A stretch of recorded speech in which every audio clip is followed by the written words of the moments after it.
Olá, boa noite. Boa noite. Casa, caminhão, pagamentos e nada do imóvel ou veículo adquirido. Ofertas tentadoras de consórcios podem ser golpe. Só no primeiro semestre deste ano, as reclamações foram o dobro das registradas no mesmo período do ano passado. Ariane e Lucas viram o anúncio de uma casa na internet. Pagaram R$32 mil por uma carta de crédito já contemplada de um consórcio, mas não receberam as chaves do imóvel. Eles prometeram que seria uma carta contemplada, nós pagamos esse valor e logo em seguida eles disseram que em 30 dias a carta contemplada estaria em nossas mãos para a compra do imóvel, porém eles desapareceram, inclusive os anúncios também desapareceram. Segundo eles, o vendedor os convenceu a assinar um contrato de adesão a um consórcio, dizendo que era apenas uma formalidade, pois o contrato real seria enviado depois. A gente acredita, a gente acaba assinando e falando que vai falar algo porque ele dá certeza pra gente, ele engana a gente, né? Carla também afirma ter sido enganada pela mesma empresa. Ela comprou um caminhão para o marido fazer entregas. A gente depositou o valor de R$ 14.575,20, com a promessa que eles nos entregariam o caminhão com 10 dias. E esses 10 dias eles alongaram até 27 dias, depois eles pediram mais 7 dias e por último eles pediram mais 15 dias. O Ministério Público de São Paulo instaurou um inquérito civil para investigar a empresa. Se menciona que é uma empresa que, de fato, ela atua com os consórcios, porém, quando da venda, ela levaria uma informação falsa ao consumidor. Só no primeiro semestre deste ano, foram registradas 1.376 reclamações contra empresas de consórcio em todo o país, quase o dobro do registrado no mesmo período do ano passado. A dificuldade em receber reembolsos de valores pagos está entre as principais queixas. Em contratos regulares, o consumidor tem de aguardar ser contemplado em sorteio para receber o dinheiro investido. Mas a situação muda se for comprovada a má-fé do vendedor. Se ocorreu efetivamente uma venda de má-fé, uma venda enganosa, a devolução tem que ser imediata. Mas eu vou ter que comprovar que houve efetivamente essa venda enganosa. A administradora do consórcio diz que não oferece carta de crédito contemplada e estranha as denúncias de que seus representantes autorizados possam ter feito qualquer tipo de oferta assim. A empresa destaca que as únicas formas de contemplação são feitas com participação em assembleias mensais, por sorteio ou por lances. Veja agora outros destaques do dia. STJ mantém o afastamento do governador Wilson Witzel.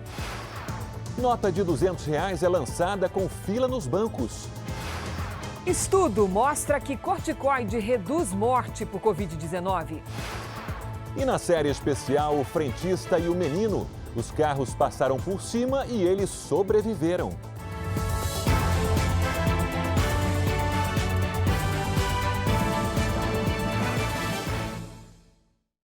Oferecimento Bradesco. Crédito com até 6 anos para pagar.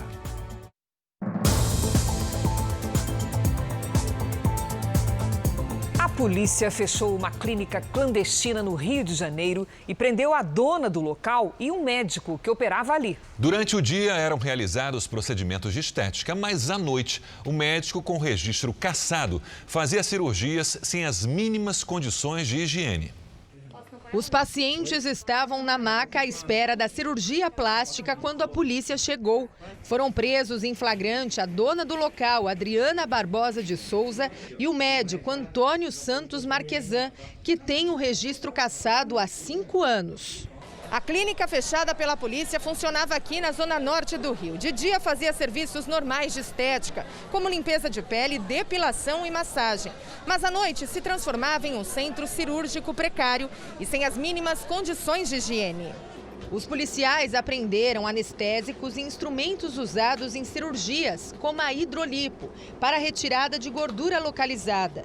O preço baixo dos procedimentos atraiu essa mulher, que prefere esconder o rosto.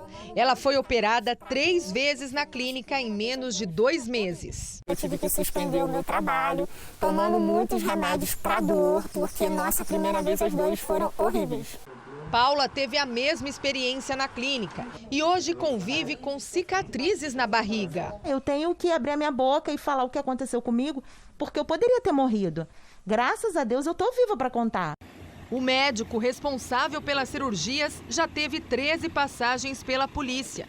2 delas por suspeita de homicídio. Tomem cuidado, exijam o comprovante de que aquela pessoa é médica e, se suspeitarem de alguma coisa, entrem em contato com a Delegacia do Consumidor, como qualquer outra delegacia na área da residência da pessoa. 2 mulheres foram presas em Goiânia, suspeitas de aplicar o golpe do aborto. Uma delas se dizia grávida e a outra extorquia dinheiro de um idoso para exames e cirurgia. A jovem Raniele da Silva e a diarista dela foram presas em flagrante. A mulher de 55 anos era quem exigia que o homem pagasse o valor. Eu quero um cheque de 7 mil e outro 4 mil. Não quero cruzado, porque senão você vai fazer transferência online pro Divino, tá? Divino, na verdade Caio Ferreira, é namorado de Raniele e se apresentava como capitão da PM e tio da jovem. Uma forma de pressionar por mais dinheiro. É bom ele chegar, o Divino vir aqui, pegar ela passando mal, que você vai ver o que é bom para tosse. Você vai apanhar como você nunca apanhou. A vítima é um empresário idoso com quem a jovem teve um relacionamento.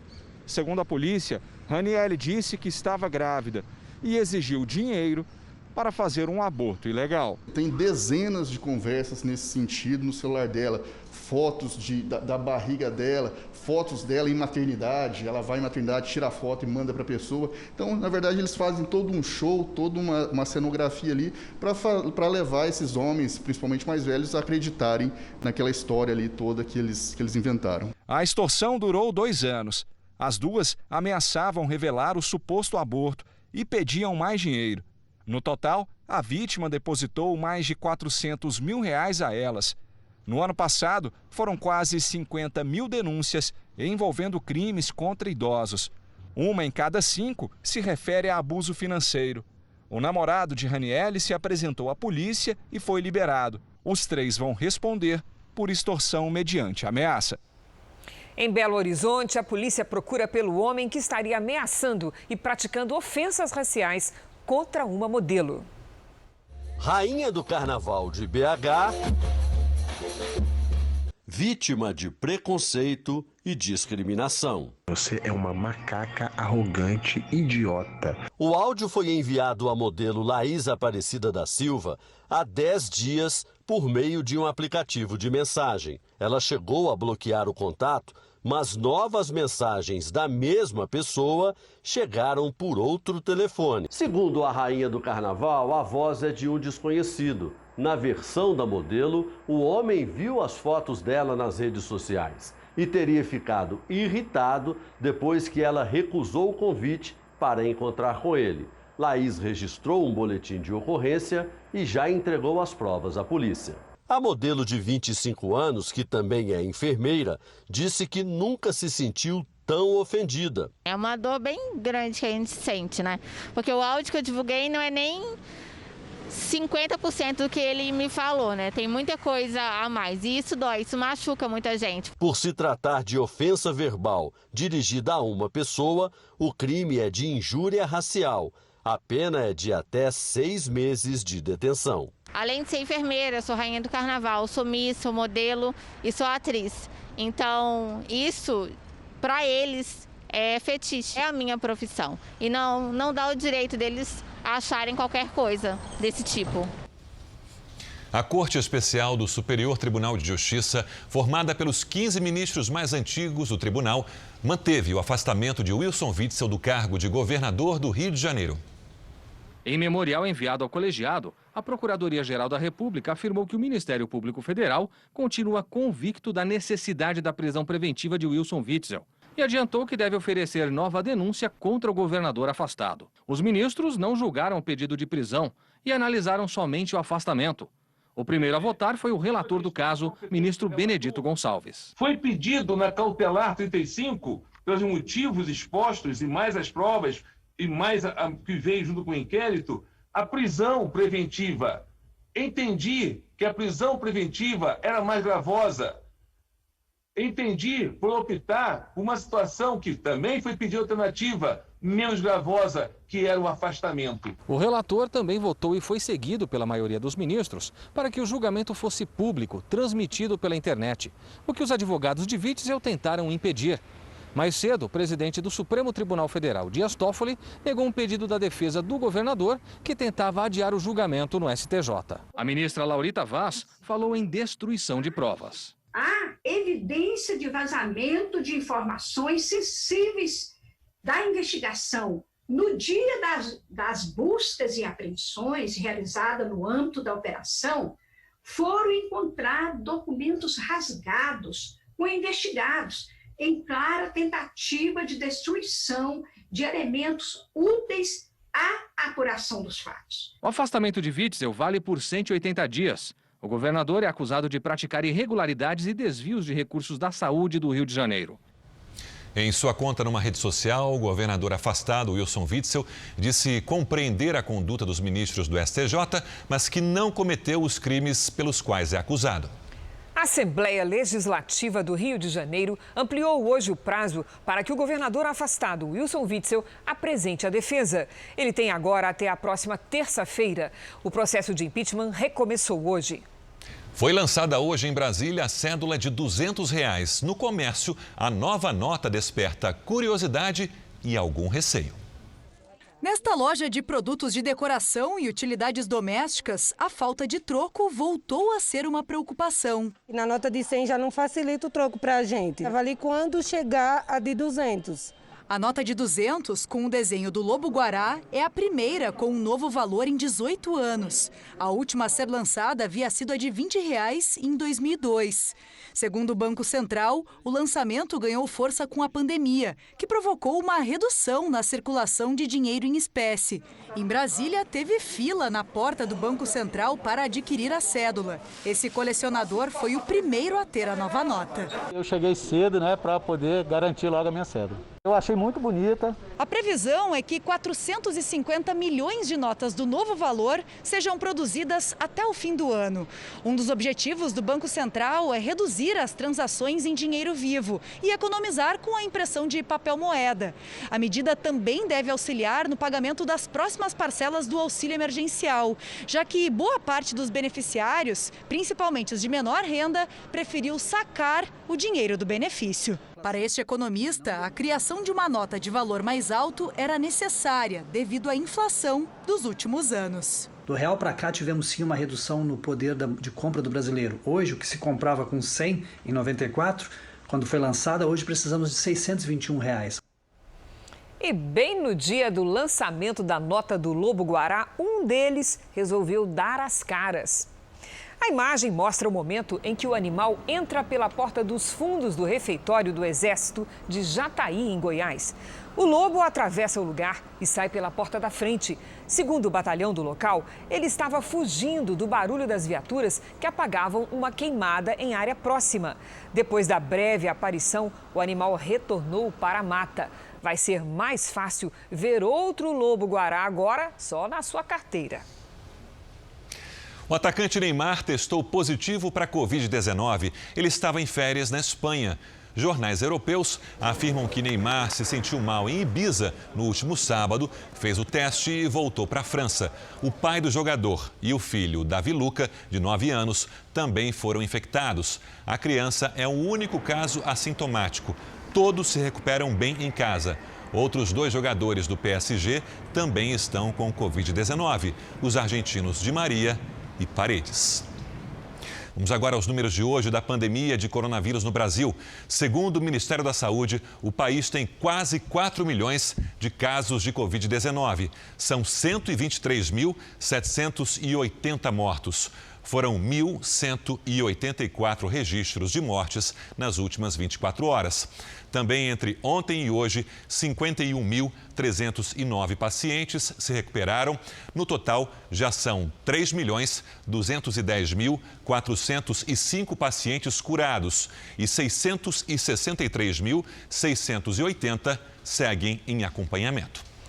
A análise de estudos em 12 países, entre eles o Brasil, mostra que os corticoides têm ajudado no tratamento da Covid-19. O medicamento reduziu a mortalidade e o tempo dos pacientes nas UTIs, mas só deve ser usado, segundo a Organização Mundial de Saúde, nos casos graves. No Brasil, 299 pacientes internados em 41 unidades de terapia intensiva participaram do estudo. O corticoide age diretamente nos pulmões para reduzir a inflamação provocada pelo coronavírus. Outros 11 países também testaram o medicamento. Ao todo, foram 1.703 pacientes com média de idade de 60 anos. 678 tomaram corticoide. 1.025 receberam outros tratamentos. A redução da mortalidade foi de até 35% no grupo que tomou o corticoide. Este hospital em São Paulo participou do estudo. Médicos brasileiros, assim como de outros países, constataram outro benefício muito importante: a redução no tempo em que pacientes permaneceram na UTI com auxílio de respiradores. Em média, 2 dias a menos. Um tempo que, numa pandemia, pode ser fundamental para salvar outras vidas. Além de ser bastante importante do ponto de vista de recuperação e também de impacto em qualidade de vida para os pacientes, ela tem um impacto econômico. Eu consigo reduzir o tempo de internação da UTI, eu consigo reduzir o custo, eu consigo melhorar o giro do leito de UTI e beneficiar um número maior de pacientes. Em transmissão ao vivo na internet com pesquisadores, a representante da Organização Mundial de Saúde disse que o corticoide é recomendado apenas para doentes graves e não deve ser usado em casos leves. Against the use of corticosteroids in mild COVID-19. Os médicos acreditam que estão mais próximos de entender como o coronavírus afeta o organismo e quais medicamentos ajudam na recuperação. Acho que é uma questão de tempo até que nós tenhamos algum medicamento que vá reduzir a severidade da doença e também tratamentos que podem reduzir a chance de infecção, como é o caso das próprias vacinas. As medidas de flexibilização na maioria das cidades do país aumentaram o movimento nos aeroportos. E apesar das medidas de segurança, muita gente ainda insiste em não tomar os cuidados básicos. O momento exige novos hábitos e cuidados. Tenho já vindo 3 semanas direto e, graças a Deus, voltando à vida normal. Mas outros ainda resistem. Por isso, as medidas de segurança precisam ser cumpridas para evitar a transmissão do coronavírus. No embarque, 2 câmeras medem a temperatura dos passageiros. Quem estiver acima de 37,8 graus é orientado a procurar o serviço médico. No corrimão de maior fluxo, uma luz ultravioleta esteriliza a superfície de contato com as mãos. Mesmo assim, algumas normas não são seguidas. Dados da Agência Nacional de Aviação Civil mostram que de janeiro a julho deste ano, quase 31 milhões de passageiros estiveram nos aeroportos do país, queda de 54,7% em relação ao mesmo período do ano passado. Mas aos poucos o movimento está aumentando. Aqui em Guarulhos, por exemplo, em abril, no começo da pandemia, a média diária de passageiros era de 9 mil. Nas 2 primeiras semanas de agosto, esse número triplicou, passou para 30 mil pessoas por dia. No aeroporto de Goiânia, a Infraero registrou em julho aumento no número de passageiros e de embarques e desembarques em relação ao mês anterior. Nossa equipe flagrou uma fila onde não era respeitado o distanciamento social. Em Porto Alegre, no aeroporto Salgado Filho, os passageiros encontram lugares marcados que não podem ser ocupados. E uma câmera térmica também registra a temperatura de quem passa pelo corredor. No Aeroporto Internacional do Rio de Janeiro, o painel já aparece cheio. Mas o número de voos ainda não chega a 30% do que era antes da pandemia. Em cada canto tem totens com álcool gel como esse daqui e avisos que orientam sobre o uso de máscaras. Essas marcações no chão indicam a distância segura entre cada um. O problema é respeitar esse distanciamento dentro dos voos. É que a maioria tem operado com a capacidade máxima de passageiros. Vim de Fortaleza para cá e estava bem lotado o avião. Não tem distanciamento, não. O mesmo problema acontece em São Paulo e em Porto Alegre. Todo mundo está junto no avião, todo mundo senta junto no avião, um do lado do outro. Não há respeito de espaçamento. Para este infectologista, mais gente é sinônimo de mais responsabilidade para cada um. Não é o local que nos faz contaminar. Não é o shopping, não é a academia, não é o supermercado, a farmácia ou as escolas. E sim a atitude que nós temos nesse ambiente de proteção que deve continuar. O governo alemão confirmou que o opositor do presidente russo, Vladimir Putin, foi envenenado com um agente químico altamente tóxico. Exames detectaram que Alexei Navalny foi contaminado com Novichok, uma substância desenvolvida pela antiga União Soviética e que afeta o sistema nervoso. Ele está internado em um hospital de Berlim em estado grave, depois de perder a consciência a bordo de um avião. A chanceler alemã Angela Merkel disse hoje que Navalny foi vítima de uma tentativa de assassinato. O governo russo pede provas concretas sobre o possível envenenamento. Veja daqui a pouco, criminosos aplicam o golpe do empréstimo pessoal pela internet. E também, na reportagem especial, um instante que não dá nem para ver o que aconteceu. Frentista sobrevive a um carro desgovernado que invadiu o posto.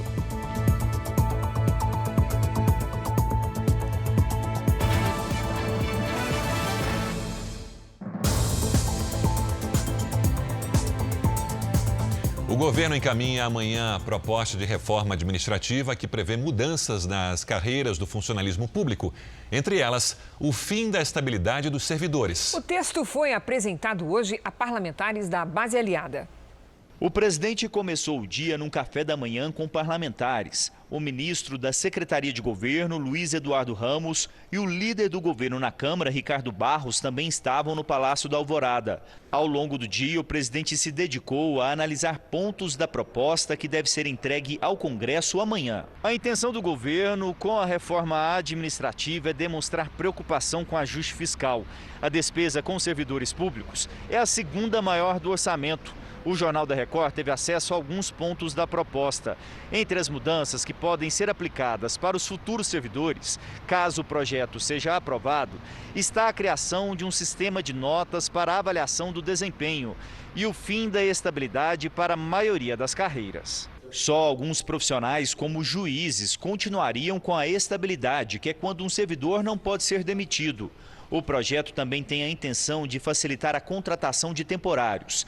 A ideia é ainda cortar 170 mil cargos públicos e diminuir carreiras. Um estudo do governo revela que temos 700 mil servidores ativos só no Poder Executivo Federal. 1 em cada 3 está no chamado topo da carreira, com os mais altos salários. Em média, os servidores ganham quase R$12 mil. Dados do Banco Mundial indicam que no setor público, profissionais em cargos semelhantes ganham quase o dobro dos da iniciativa privada. Essa é a maior diferença entre os mais de 50 países pesquisados. A proposta de reforma administrativa está pronta desde o início do ano e não foi enviada ao Congresso por decisão do presidente. Na época, o governo temia protestos. Agora, a ideia é deixar claro que a proposta não atinge os atuais funcionários públicos. Já sobre a reforma tributária, representantes do setor produtivo apresentaram sugestões à comissão mista que analisa o assunto no Congresso e defenderam a necessidade de mudanças amplas para o crescimento da economia. O diagnóstico do setor produtivo sobre os impostos cobrados no país é parecido com o do governo. A carga tributária é desigual, confusa e a burocracia atrapalha o desenvolvimento econômico. Mas nem todas as propostas em discussão têm o mesmo apoio. Nós somos completamente contra a criação de novos impostos, principalmente um imposto como um imposto sobre transações financeiras. Nós somos a favor da criação de um IVA, que seja um IVA para todos os estados, com a mesma alíquota para todos os setores. Nós somos a favor do pagamento do tributo no local de consumo e não no local da produção. O presidente da Confederação Nacional do Transporte, CNT, frisou que não pode haver aumento de impostos. Que ela venha com o objetivo de simplificar o sistema tributário brasileiro, que é complexo, tendo em vista a multiplicidade de regras, mas também acreditamos que tem que ser uma reforma tributária onde prevaleça a neutralidade. A necessidade de uma reforma tributária é consenso, mas como fazer isso é o problema. O Senado tem uma e a Câmara outra proposta de emenda à Constituição sobre o tema. Já o governo está entregando ao Congresso um terceiro projeto em partes. A desoneração da folha de pagamentos é vista como o primeiro passo para unificar as propostas.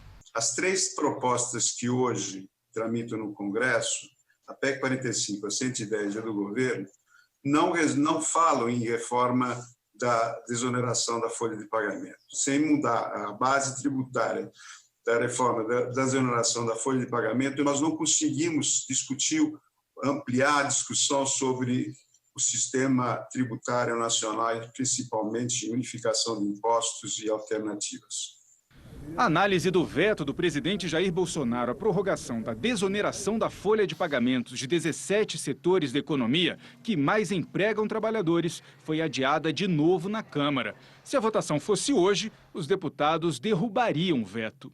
Então, simplificar o sistema de bens e serviços, eu acho que é uma obrigação do parlamento. A PEC 45, a PEC 110, o projeto de lei do governo CBS, os três juntos, né, talvez seja uma revolução para o Brasil, a gente conseguir aprová-los e implementá-los no Brasil ao longo dos próximos anos.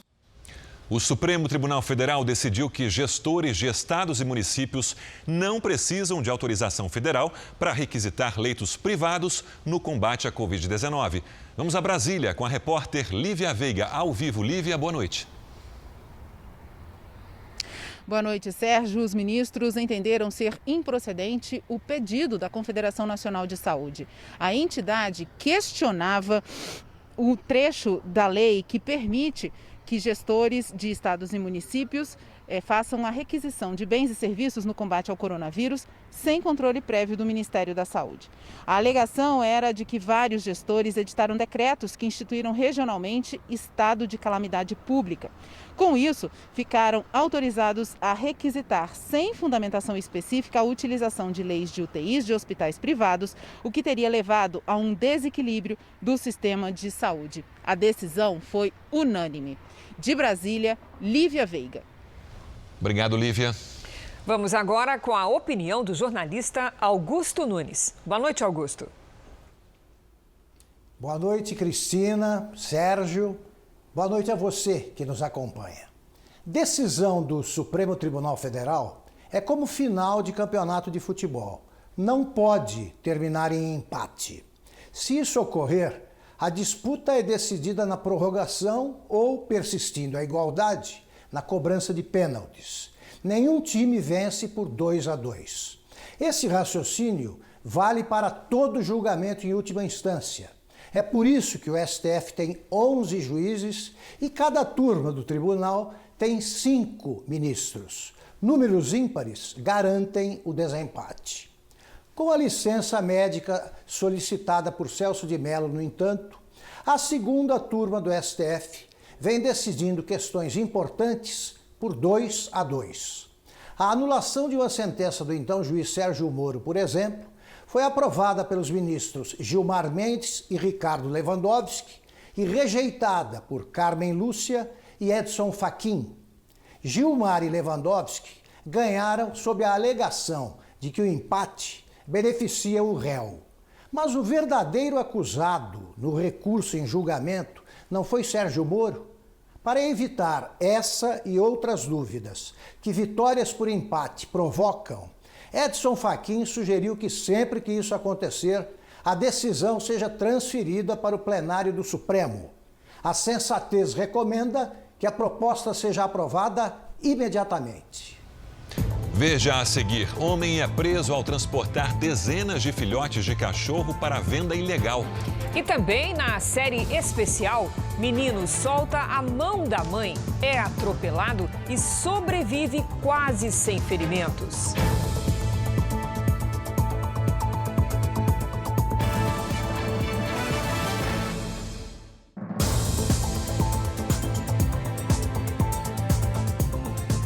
Em Brumadinho, famílias das vítimas da tragédia com a barragem da Vale continuam na expectativa de que os bombeiros encontrem outros restos mortais nos próximos dias.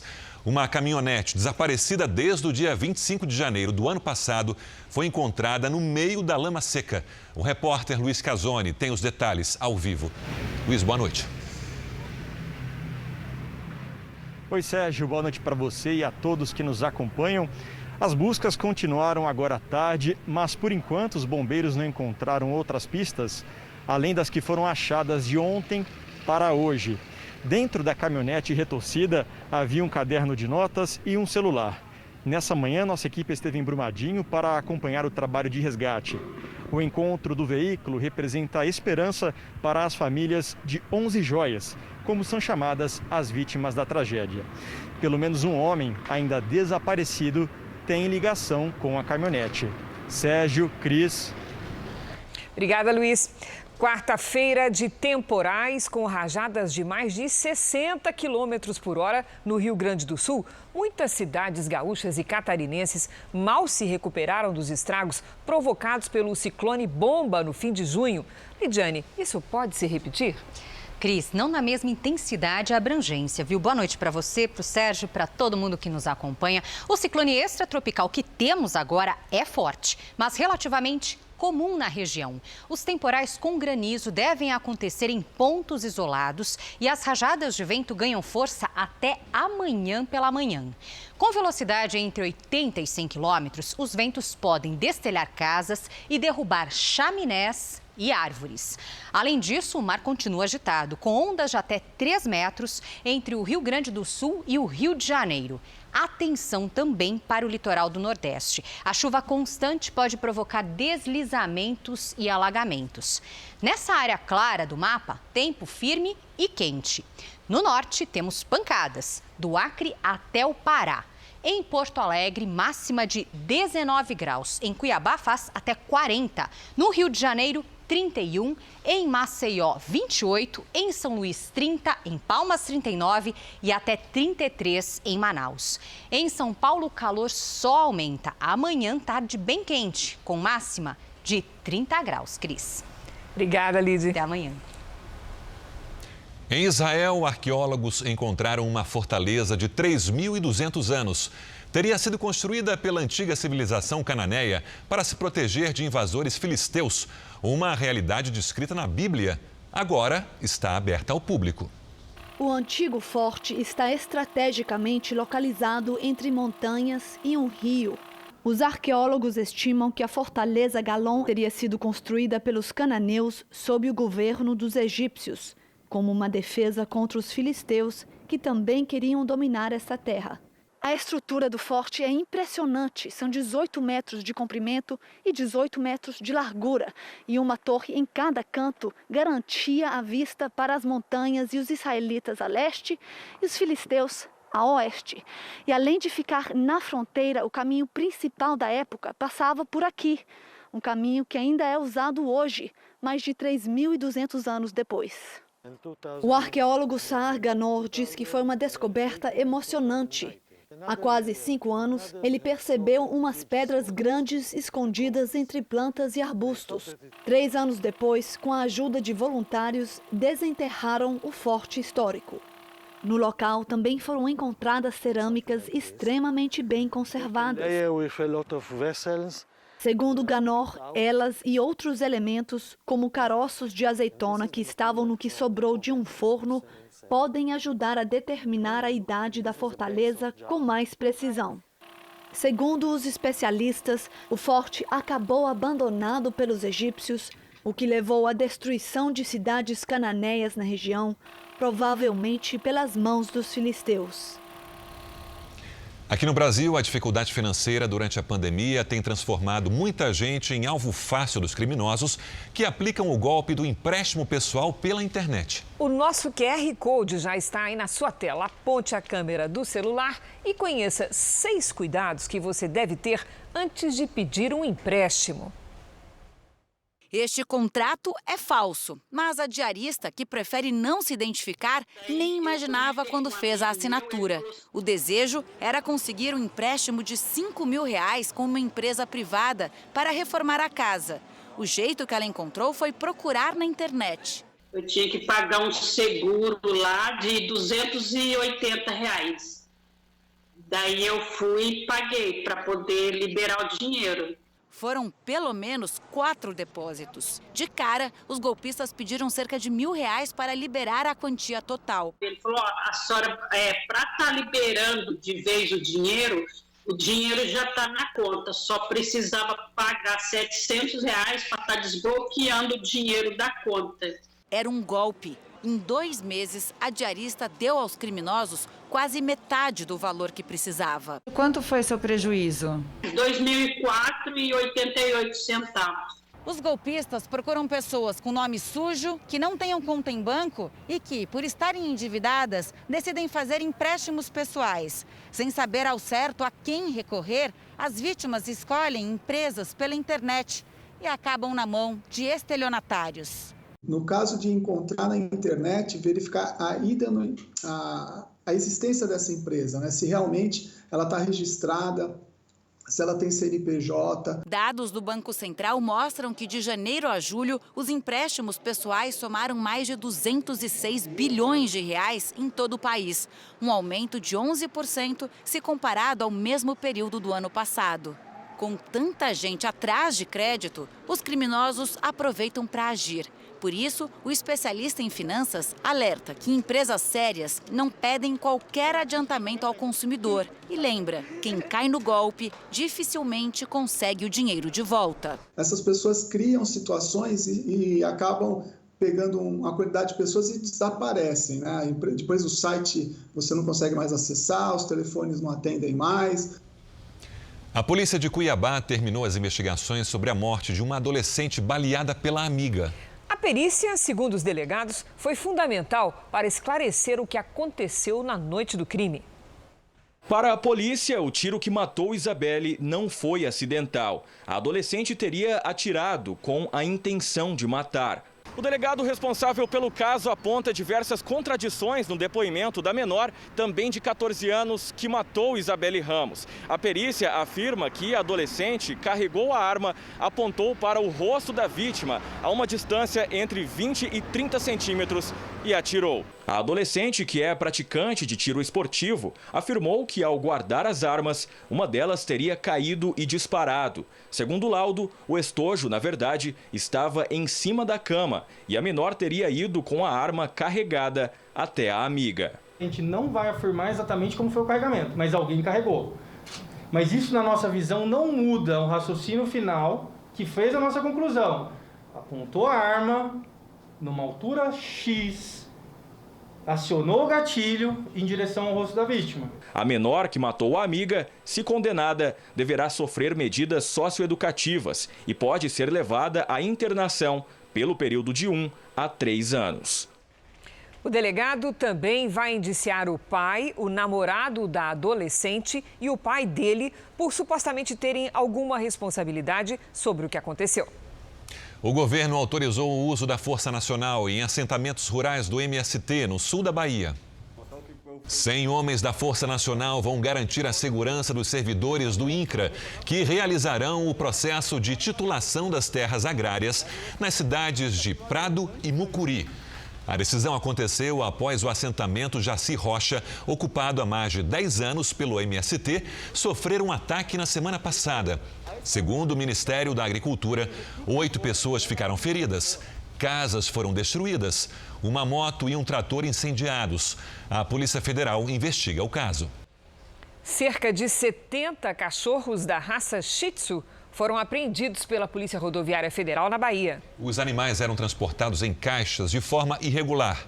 10 morreram. Os 67 filhotes e um cão adulto da raça Shih Tzu estavam amontoados em 13 caixas plásticas e uma de papelão, nos bancos e no porta-malas do carro. Os animais apresentavam sinais de fraqueza, desnutrição e desidratação. O motorista foi abordado na BR-242, na região da Chapada Diamantina, na Bahia.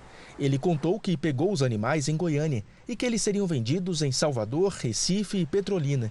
Foram 1.300 quilômetros de viagem, quase 20 horas. Os animais só foram resgatados porque uma testemunha viu o motorista abandonando 3 filhotes na estrada, já mortos. A pessoa ligou para a polícia, que montou uma operação para encontrar o carro. O motorista não apresentou o atestado de higiene necessário para fazer o transporte.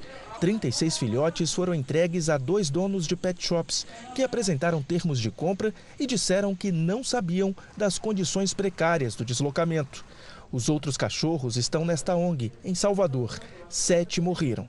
Estavam com a temperatura baixa, a glicemia baixa, então a gente conclui que esses animais provavelmente nem comeram e nem beberam água durante o transporte. O motorista que fazia o transporte pode responder por maus tratos e ficar preso por até 1 ano. A polícia quer saber agora o local de onde os cães vieram. O Ministério Público também instaurou um procedimento de investigação criminal para verificar se existem outras pessoas que colaboraram com esse ilícito penal, seja através de uma associação criminosa. O Ministério Público do Rio de Janeiro fez mais uma operação contra um grupo de milicianos que age na capital. Na casa do irmão de um dos chefes da quadrilha, foram encontrados quase R$120 mil em dinheiro.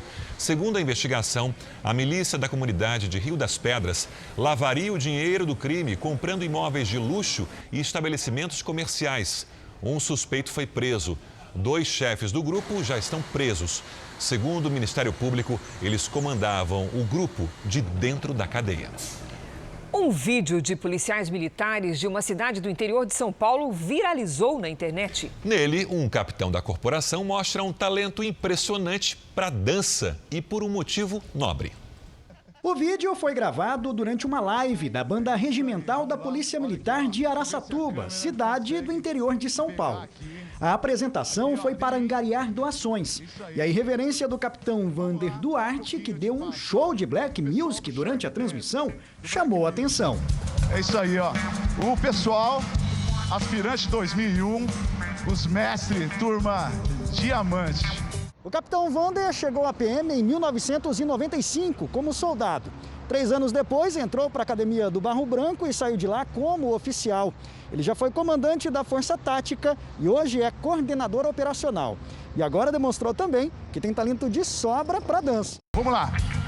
E conforme a música falou, né? Só o amor pode mudar o mundo. Então, ao passo do capitão Duarte. Porque nós somos seres humanos, a gente gosta de fazer tudo que todo mundo gosta. Dançar, ouvir música, passear.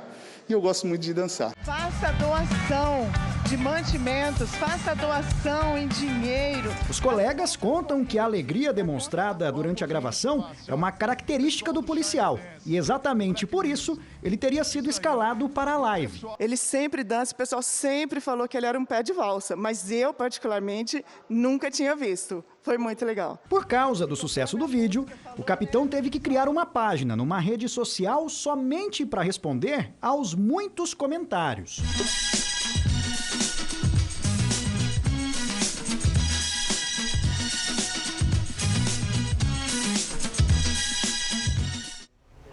Parabéns ao capitão. Tem horas que o instante escapa das mãos, não dá tempo de nada. E só o imponderável pode explicar o resultado. O frentista Micael nem viu o que aconteceu na hora em que um carro invadiu o posto. E para Mariana, 1 segundo se tornou interminável quando o filho dela correu para o meio da rua. Veja na nossa reportagem especial.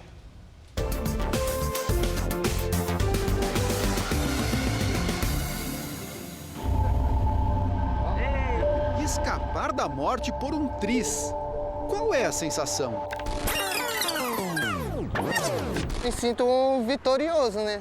Para poder ter aguentado essa pancada, ter passado por isso tudo, hoje em dia eu me sinto um herói.